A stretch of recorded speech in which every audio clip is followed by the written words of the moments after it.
Hi mga sisi love! So yan, malapit na yung Mother's Day. So naka-receive ako ng gift. Ayan, meron tayong guest. So original guest daw to. Thank you very much po sa nagbigay. Hindi ko na po ito in-expect pero thank you very big. So ayan, original. First time kong magkaroon ng ganito na original. Ayan, meron tayong guest na wallet. Parang ganyan siya. Ito siya. Kasi itong suot ko pala to is galing dun sa pulutan. Original Nike.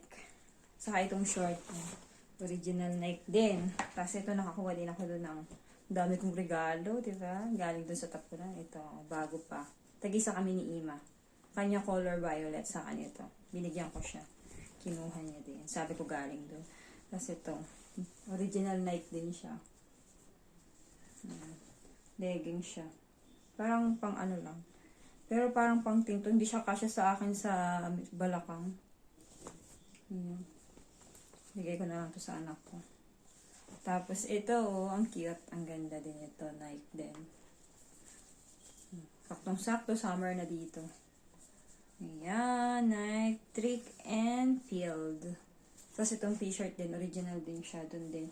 Tapos ito kaninang tanghali is binigay ni Ima. So, umalis siya kanina, napunta siya ng mall. Ayan, sabi ni Ima, may pandagdag na naman daw si Romeo na lulutuan. Ang dami na daw lutuan ni Romeo. Ayan, hindi ba naman. So, nakita ko na yung love kanina. Ang ganda niya. Hindi siya ganun kalaki, pero ang ganda siya. Kaya, thank you sa mga blessings. Maliit, malaki, lagi tayong magpapasalamat. So, ito siya. Ang ganda niya, in fairness.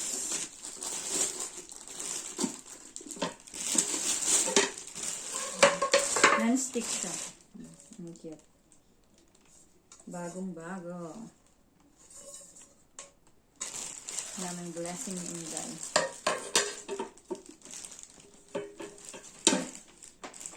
So, yun ang mga sisilam. Maliit, malaki, lagi tayo magpasalamat sa mga blessing. So, syempre, magti-thank you ako sa nagbigay ng wallet. Thank you very much po. Hindi ko na tayo na-expect. Thank you. So much po. So, yun ang mga sisilam. Keep safe everyone. Thank you for always watching my videos. Kahit wala tayong kinikita, keep posting lang. Thank you.